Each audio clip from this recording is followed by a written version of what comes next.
Hi everyone, I'm back and happy to serve you once again. After 3 years, now lang ulit ako nakagawa ng kagaya ng ginawa kong educational video about SSS death claim. Maraming salamat nga po pala sa mga likes, views, and good comments sa video na yon. This time, ang isi-share ko naman po sa inyo is about the PhilHealth Yakap o ang Yakap ng Kalusugan Program. Ano nga ba ang programang ito? Paano siya naiba sa regular na benefits nating mga miyembro ng PhilHealth? At ano ang proseso para mapabilang tayo sa programang ito? Hihimay-himayin po natin ang lahat ng yan para maging malinaw sa lahat at syempre para maging worth shareable ang video na to. But before anything else, let me welcome you to my channel, the DJ Azil YouTube channel.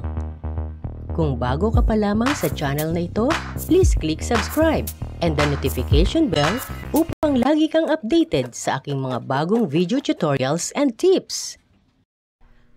Ano nga ba ang Yaman ng Kalusugan Program o YAKAP? Actually, noon pa, meron na nitong programang ito sa katawagang konsulta.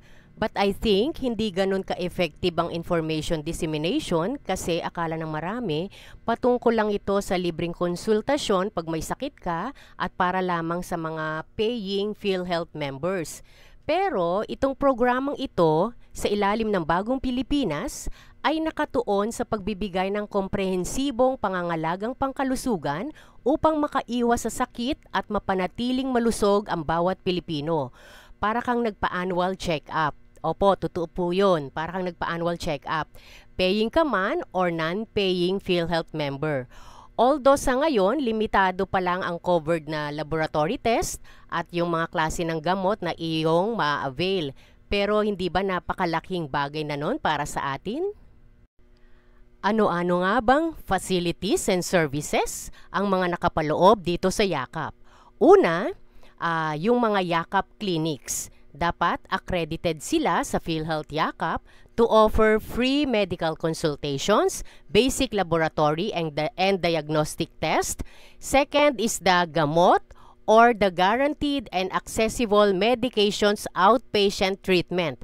Ito po ang mga accredited pharmacies kung saan tayo kukuha ng mga nireseta sa ating gamot.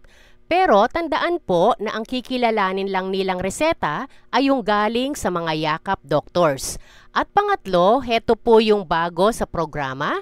Meron na pong mga accredited outpatient cancer screening facilities that offer free screening tests for breast, lung, liver o di kaya'y colorectal cancer. Ang isang accredited YAKAP clinic ay mayroong sumusunod na services. Health services. Ito nga po ang free consultation, preventive care service, and health education para meron tayong guidance on nutrition, healthy lifestyle, and disease prevention. Next is the laboratory test. Sakaling wala sa YAKAP clinic mo ang kinakailangang laboratory test, ire-refer ka naman ng clinic mo sa ibang YAKAP clinic na mayroon ito. Mamaya makikita nyo po ang listahan ng mga laboratory tests na under sa YAKAP. In case wala doon sa listahan ang lab test na pinapagawa ng doktor, need nyo po talagang ipagawa yun sa ibang diagnostic centers out of your own pocket na po. And the third one is the provision of free medicines.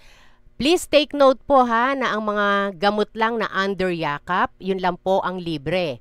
Mamaya ibibigay ko sa inyo ang link para sa complete list ng mga gamot na nakapaloob sa programang ito. Kung sakaling hindi nakalista doon ang gamot na nireseta sa inyo, kailangan nyo po talagang bilhin yon out of your own pocket. Heto po ang link at QR code para sa kumpletong listahan ng mga accredited YAKAP clinics sa buong bansa. Heto naman po ang QR code para sa mga accredited hospital-based YAKAP clinics. Sa mga hospital po kasi available ang maraming mga laboratory test and cancer screening test, kaya mahalaga na mayroon din kayong listahan para alam nyo kung saan ang malapit sa inyo. By the way, sa NCR pa lamang po itong mga hospital-based YAKAP clinics. Sa ngayon, lalabing 3 laboratory test pa lamang ang sakop sa YAKAP program. CBC with platelet count, urinalysis, fecalysis, sputum microscopy, fecal occult blood, pap smear, lipid profile, fasting blood sugar, oral glucose tolerance test, ECG, chest x-ray, creatinine, and HbA1c test na mas kilala bilang hemoglobin A1c test. Tumungo naman po tayo sa mga gamot na pwedeng ma-avail sa mismong Yakap Clinic mo. Sa ngayon, 21 pa lang po ito, pakibasa na lang po sa presentation na nasa aking likuran. Heto naman po ang mga gamot na makukuha natin sa mga accredited gamot pharmacies. Basta may reseta lamang po tayo na galing sa ating mga Yakap doctors. Pakibasa na lang din po. Sa ngayon, 54 pa lamang na gamot ito, ngunit mag-e-expand naman po ang programang Yakap, kaya for sure madaragdagan po ang mga gamot na sakop ng Yakap program. Alam niyo po ba na hanggang 20,000 pesos ang halaga ng gamot na pwede nating ipa-shoulder sa PhilHealth? Opo, totoo po yon. Ang PhilHealth po ang magbabayad sa mga accredited gamot pharmacies batay sa PhilHealth Circular Number 2025-0013 na naging effective noong August 21, 2025. O diba, napakalaking kaluwagan sa atin yon. Para sa complete list ng mga accredited gamot pharmacies sa NCR at Rizal, paki-scan na lang po itong QR code sa aking likuran. Heto po ang makikita ninyo pag in-scan nyo yung QR code kanina. Actually, kasama din po sa list pati contact number and email address ng pharmacy. Ano-ano naman ang mga cancer screening test na pwede nating ma-avail through Yakap program? Kasama po dyan ang mammogram, colonoscopy, liver ultrasound, breast ultrasound, low-dose chest CT scan, at alpha-fetoprotein. Ang mga procedures na ito ay pang-outpatient po lamang ha. Nandyan din po ang halagang babayaran ng PhilHealth sa mga accredited cancer screening test providers. Pag sobra po dyan ang presyo ng mga cancer screening test providers, kayo na po ang magpupuno kasi kung ano po ang nakalagay lang dyan na amount, yun lang po ang sasagutin talaga ng PhilHealth. Heto po ang QR code para makita ninyo ang mga selected outpatient cancer screening test providers. Nasa kasunod po ang listahan. Ilan pa lamang po itong mga selected outpatient cancer screening test providers at sa NCR pa lamang po, but hopefully in the next phase of the program, madaragdagan po ang mga ito. Ngayong nalaman nyo na ang mga benepisyong nakapaloob sa PhilHealth Yakap program, ano pa pong hinihintay ninyo? Magpa-register na kayo to avail the benefits. Hindi po kasi porket member na kayo ng PhilHealth ay automatic na registered member na rin kayo. Dapat magpa-register pa rin po. So paano nga ba magpapa-register sa PhilHealth Yakap? Una, dapat may copy ka ng PhilHealth number mo. Instruction number 1, hanapin mo ang PhilHealth Members Portal sa internet. Sa web browser mo, itype mo https://memberinquiry.philhealth.gov.ph/member at lalabas ang login window na yan. Yan po ay kung may account ka na sa PhilHealth Members Portal. Kung wala pa, click mo yung create account, take note para po ito sa my PhilHealth number. Kung wala ka pang PhilHealth number, punta ka muna sa PhilHealth na pinakamalapit sa'yo, then apply. Heto ang nasa loob ng system. Makikita mo dyan ang member information sa unang menu tab. Mga information na binigay mo nung nag-apply ka for PhilHealth membership. Nandyan din syempre ang total premium or contributions mo sa PhilHealth.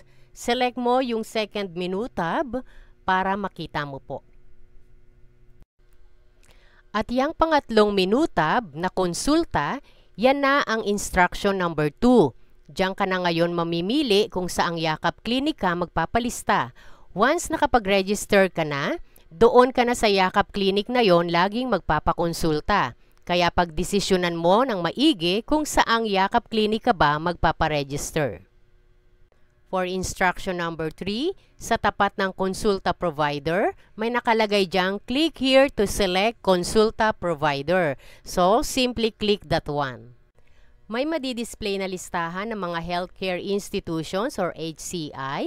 Yun nga po yung mga Yakap clinics. Pumili ka ng Yakap clinic mo for instruction number 4 and number 5. Para mas madaling maghanap, click mo muna yung Search Other Consulta Provider. Mamili ka kung anong province mo, for example, Metro Manila. Then, piliin mo kung saang city or municipality ka nakatira. And finally, click mo yung Search button. Instruction number 6. From the list, i-click mo ang facility name of your chosen Yakap clinic. If you notice, merong mga page numbers na nandyan sa baba, click mo lang ang number para makita mo pa yung iba pang Yakap clinics na nasa listahan. Then, click mo yung mismong pangalan ng Yakap clinic. And finally, instruction number 7, click mo yung yes para sa tanong na, are you sure you want to proceed? Pag-isipang mabuti bago mag-yes kasi final answer mo na yan. At tandaan na mahirap magpalit ng Yakap clinic once na nakapag-register ka na. Then, may lalabas na Consulta Registration Successful. Makakatanggap ka ng email from PhilHealth saying na successful ang registration mo at kailangan mong bumisita sa iyong Yakap clinic para sa tinatawag na First Patient Encounter o FPE. FYI, yung po palang validity ng aking registration as Yakap member hanggang December 31, 2025 po lamang. Taon-taon po kasi ang pag-release ng pondo ng PhilHealth sa ating mga Yakap clinic, kaya every year din po need po nating i-renew ang ating membership para malaman ng ating Yakap clinic na buhay pa po tayo at very much willing to continue enjoying the Yakap benefits. Kung ano ang ginagawa sa First Patient Encounter, abangan nyo po ang part 2 ng video kong ito. Subaybayan nyo po ako sa aking Yakap journey, yung pagpapacheck-up, pagpapalaboratorio ng libre, at pagkuha ng libreng gamot. I hope naging malinaw po sa inyong lahat kung ano ang Yakap program at paano mag-register sa program na ito. Huwag na po kayong magpatumpik-tumpik pa ora mismo. Using your cellphone, hanapin mo po ang PhilHealth Members Portal at mag-register na. I also hope that you find this video useful and shareable. Ipagkalat po natin. Paki-share po ang video na ito para hindi lang ikaw, hindi lang ang pamilya mo ang makinabang sa Yakap program, kundi ang buong sambayanang Pilipino. Sa next screen nga po pala, makikita nyo ang mga PhilHealth Direct and mobile hotline numbers nila at ang email address ng PhilHealth Action Center. Hanggang dito na lamang po. Magandang umaga, magandang hapon, magandang gabi, magandang araw po sa inyong lahat. Ako po si Diche Azil. Pagpalain nawa tayong lahat ng Diyos at ilayo sa sakit.